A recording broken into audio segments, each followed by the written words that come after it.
This episode of Outlook TV. The reinvention of disco. And the VSB's gender identity policy. And much, much more. Welcome to Outlook Television. I'm Rebecca Wyman. And I'm Dan Doomshaw. Outlook TV is the queer news magazine show that brings you queer stories from coast to coast that matter the most. And we're going to kick off this episode by going to Toronto. I like going to Toronto. After all, it is where I'm from. Oh, I'm almost from there. How can you almost be from there? Well, okay, I grew up in Burlington. It's true, you are almost from there. Almost. Toronto has a great film festival every year called the Inside Out Film Festival, and it features gay and queer films. So we sent Gorgeous to the closing gala because, well, why wouldn't we? He's gorgeous.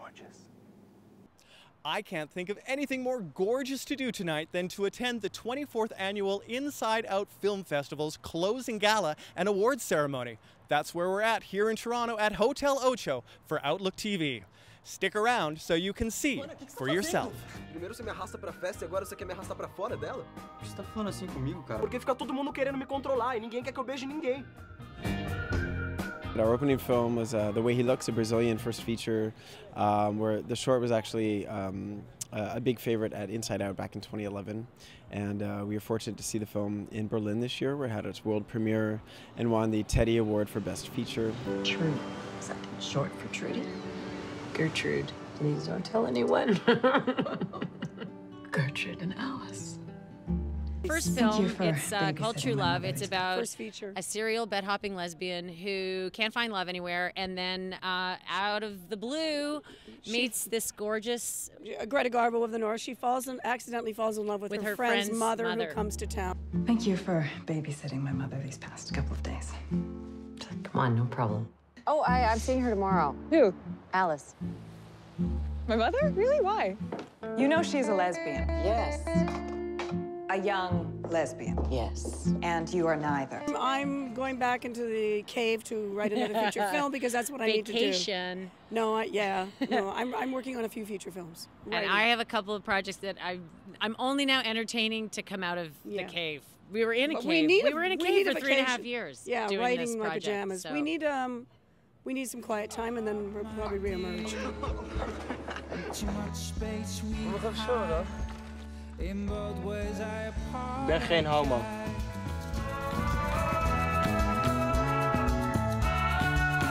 And then you have coming-of-age films like Boys and our opening night gala, The Way He Looks. And again, you know, some of us are decades past those experiences, but they trigger memories of what it was like back then, and we can all relate to that first flush of love and finding that special someone that first time.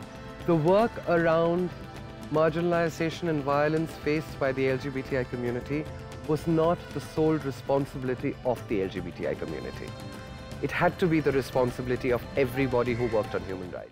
We watch over 700 movies a year. We're going to other film festivals, going to other events around the city to kind of plan our parties and receptions and things, and just really trying to figure out what our audience wants and what we haven't done before and try and do things a little bit differently. So, you know, we want to keep it fresh and different and make sure people have a good time and remember us. Schön, dich dort zu sehen. Ich weiß nicht, zu wem ich gehöre. Richtig, zwischen der. Das kann nicht sein. Ich hatte Ernst nicht gesehen an dem Tisch. Well, our next story brings us from celebration to controversy. It's true, the Vancouver School Board is trying to bring in a new policy for transgender students, but they're getting a little bit of flack from a whole bunch of the population. Oh yes, it was hotly contested and brought out a lot of emotions from both sides of the table. There were meetings that had to be extended, there were certain people allowed in the room, all kinds of people talking. My Facebook feed was exploding about it. I read a lot about it. Yeah, I had a lot of friends who were there and they put in a lot of hours standing there and fighting the good fight. The Vancouver School Board will be voting on a transgendered policy, and we talked to key people who think this is an important issue. The Vancouver School Board right now is updating its LGBT policy, which is a decade old, and a big piece of the update is adding in support around gender identity. Part of that is washrooms, part of that is how do we look at sex-segregated activities, and also how do we look at ways that we can really support trans and gender variant students at school. Certainly washrooms are important, But what's more important is any other activity at school that separates boys and girls into two categories where a child may not feel comfortable in those categories, and so it can inhibit their ability to participate in activities in school. When Cormac transitioned at Lord Byng High School, it was actually a very supportive environment. We had very supportive staff, but it did involve, having to work closely with the anti-homophobia and diversity consultant from the Vancouver School Board and working closely with the staff at Lord Byng. And we had a wonderful experience, but I had to get involved quite a bit. Cormac, how did you and school personnel work through your transition? It was a very positive experience all around, but it was really kind of the blind leading the blind, in the sense that the school didn't really know how to go about it, and the school board wasn't sure about how to go about it, and I didn't really know how to go about it either. So we all had our ideas, and we'd sort of get together in meetings and discuss what we thought perhaps would be the most appropriate way of going forward. No one really knew what that was, and so we looked to the school board to see if there was a policy outstanding, and the policy that was in place, which is the current policy that's in place, is quite vague, very supportive, but quite vague as to what the procedure should be. Can you comment on being transgendered at high school? Overall, things went very well, and that really allowed me to go ahead and do what I wanted to do in school. I mean, I was very active in acting, and I did some sports, and I was involved in clubs and the student council, and I was going to an arts program there, so I really enjoyed that. I'm the very proud parent of each 11-year-old transgendered girl, and I support the VSB policy 110%. How do you see this issue? This is a human rights issue. It's not something that these children do by choice. It's who they are inside, and it breaks my heart for those kids that don't get the love and support that they absolutely need. The percentages of teenagers that hurt themselves or try to hurt themselves, when you look at the teenagers that are going through adolescence as transgendered, it's alarmingly high. And all they really need is support, understanding, and love. This is Gary Wolfader for Outlook TV, and we encourage you to support transgendered youth in your schools and communities. We're going to take a break now. But we will be right back with a very special guest, so stay tuned.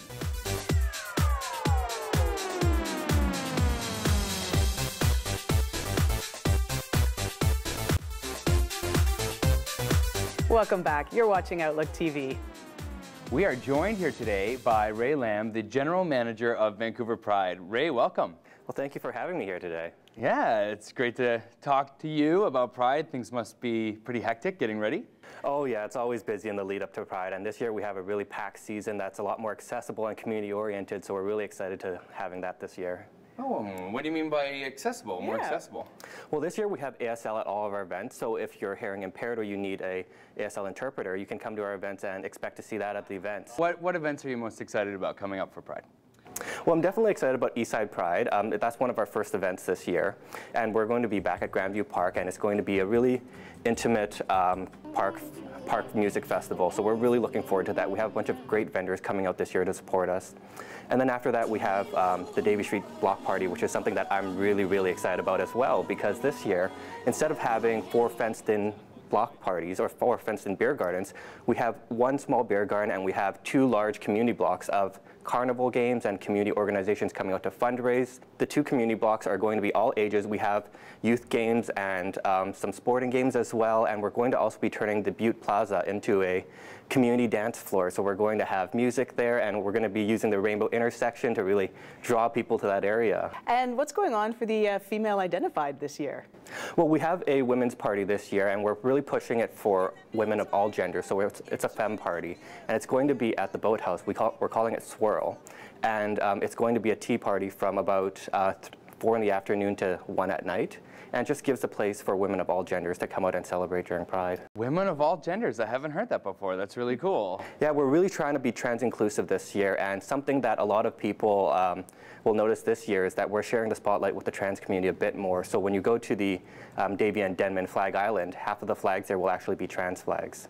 That's great. Well, it's about us all coming together and celebrating our community, so that really fits in. Now, I volunteered for Pride 2 years ago and had a great time. I was driving big trucks around, you can imagine, getting my whole butch on. It was a great experience. Can people still volunteer this year?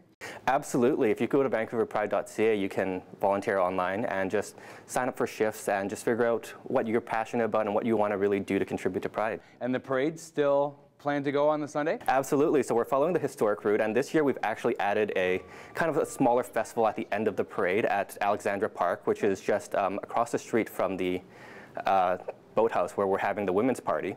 And we're going to have an accessibility area with a barbecue and a bike valet as well to promote alternative means of transportation to Pride so that people can get out of their cars. How many announcers do you have along the route? We have 3 announcers this year. So we have Carol Delinko, who's going to be on Robson Street. We have Connie Smudge, who will be at Robson and Denman once again. And Joan E. will be at the boathouse. Wow, that's an awful lot of information for people to remember. Is there one place they can go to find it all besides the website? Absolutely. They can actually pick up a copy of the Vancouver Pride Guide. It's the official guide that we publish every year. And if you can't get your hands on a copy of the guide, you could also download the Pride app. It's a new app this year that we have, and it lists all of our events. And it's a great medium that we're promoting year-round to try to get some of the community groups and nonprofits in the community to list their events on our app as well, just so that we can keep this as kind of the Vancouver Pride event guide year-round. Ray, it's awesome to talk with you today. We're so excited for Pride, and thank you for all the work you do, really rallying our community together and celebrating. Thank you very much for having me. Thanks so much for joining us. Our next story brings us to summer fitness and an initiative called Fruit Camps. Christopher Wee is going to report on how him is going to keep you fit this summer. Mr. Gay Canada, Christopher Wee? The one.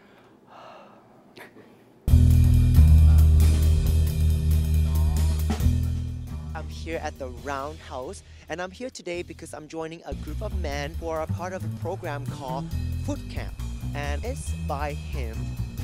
We're volunteer fitness instructors with the HIM Fruit Camps, and we first started the Fruit Camps about 5 years ago, just to get gay guys together outdoors doing some physical activity together. When does it actually start? It starts in the latter part of May and goes through till about the earlier part of August, so it's a 12-week program, and it's on Monday through Thursday, as well as Saturday mornings. You are the 2 instructors that instructs everybody over the course of this time. There's actually, I believe, about 5 or 6 instructors with some volunteers, support instructors that help us out as well, so we have quite the team built up this year. It's great. What does this fruit camp entail? It's basically like a tailored down boot camp. We wanted to make it accessible to all levels. So it's really about some cross training, some basic functional fitness moves. We do a lot of squatting, lunging, some walking, running, going up staircases, a little bit of workout at the beach. Is there an age group or can anyone join? It's definitely for everybody. It appeals to all age groups, everybody at all fitness levels. Basically just want to get the guys out so they can have a good time, socialize, be part of the community, and get fit while they're doing it and have lots of fun. So if I'm totally new at this and I don't exercise much, would you encourage me to come to this, or it'll be a bit too much for me? Oh, no, definitely. That's really who we're targeting, is people that are new to fitness and might not normally do boot camps outside and might be a little bit shy or intimidated about joining sort of a traditional boot camp class. We really encourage you to come and join us. How should I dress for this? Well, fashionably, of course, but you want to make sure that you're wearing something comfortable, appropriate for the gym, good gym shoes, something you can run and be active in. Loose fit clothing is always good. Bring water, bring a hand towel as well, because you'll probably get a little bit sweaty.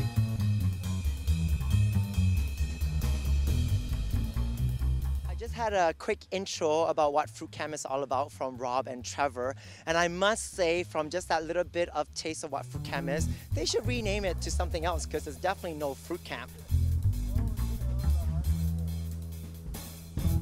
And now it is time for our favorite part of the show, Out Across Canada! This is where viewers like you get to share stories with viewers like you. And we're going to go to Toronto with Gorgeous. What do you got for us?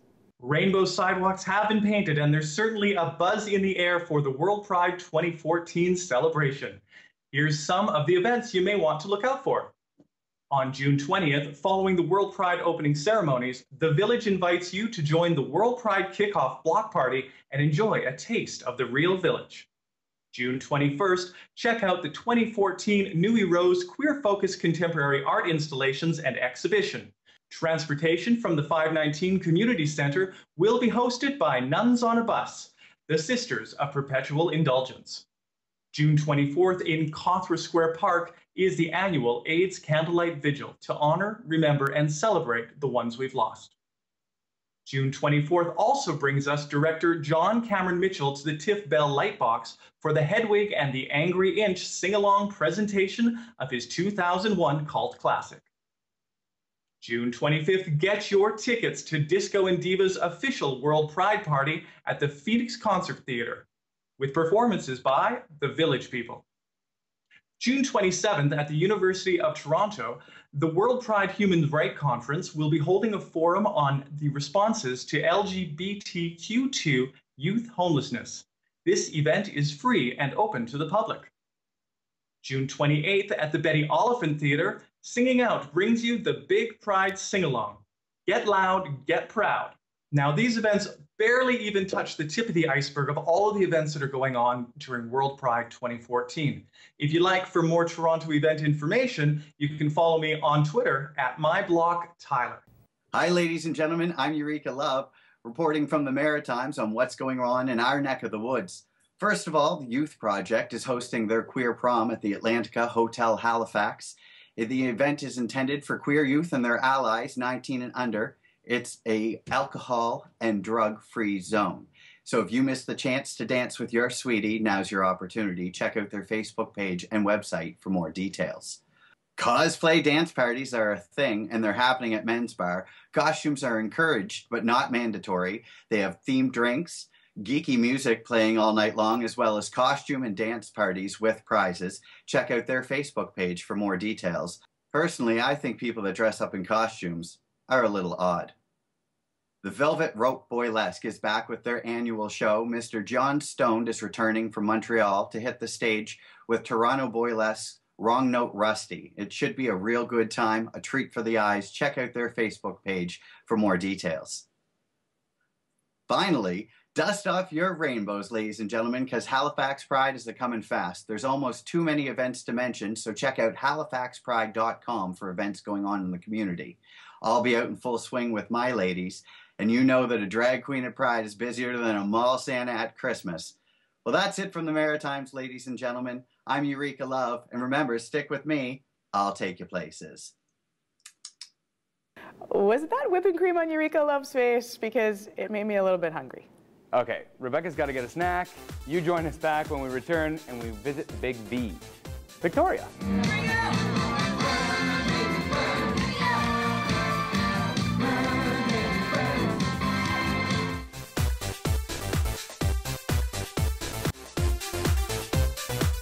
Welcome back. You're watching Outlook TV. In this next story, we're going to take you on a ferry ride from Vancouver to Victoria, where we visit the capital of British Columbia and one of the jewels of the capital, Paparazzi Nightclub.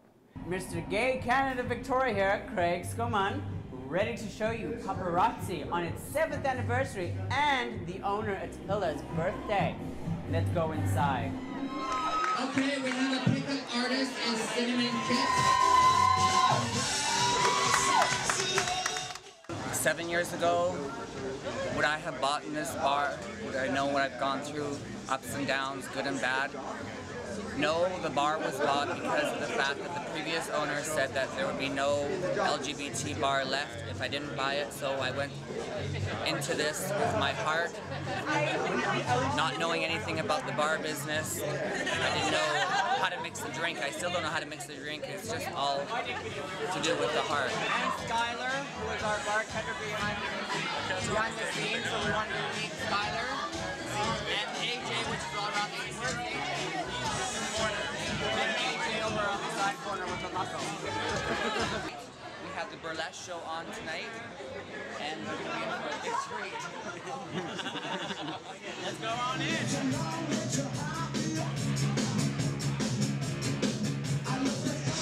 And she came down to support the LGBT community, who has been pushing me forward for 7 years with this club, and she is the backbone behind it. She's keeping me going strong, and she has helped out a great deal with keeping the club afloat.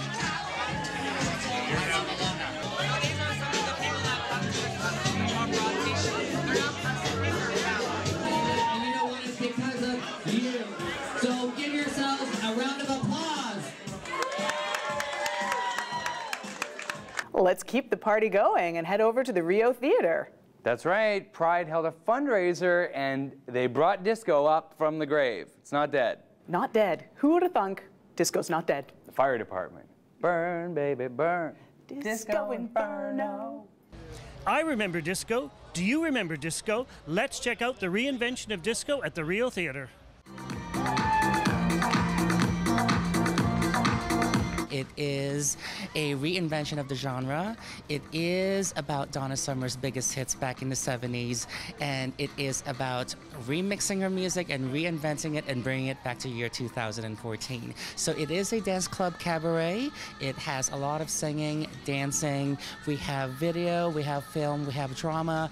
It has sass, it's sexy, it's got everything in it. I've been working with my brother for a number of years now. I would say more than 10 years, and he is such an amazing person, talented person to work with.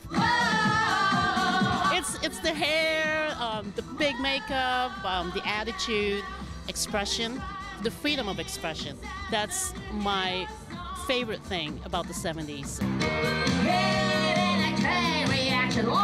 So I came and I'm wearing the biggest mirror disco ball that you probably would ever see in your life.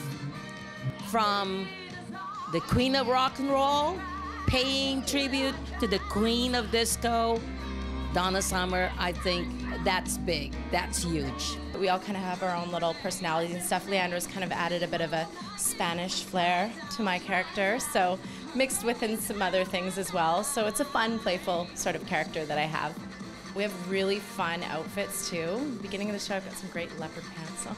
I'm doing the John Travolta tribute with the 3 Diva Singers, so that's definitely going to be a fun mountain to climb. It's a nice epic song, hot stuff, a lot of gold, a lot of sequence, so you can't go wrong there, can you?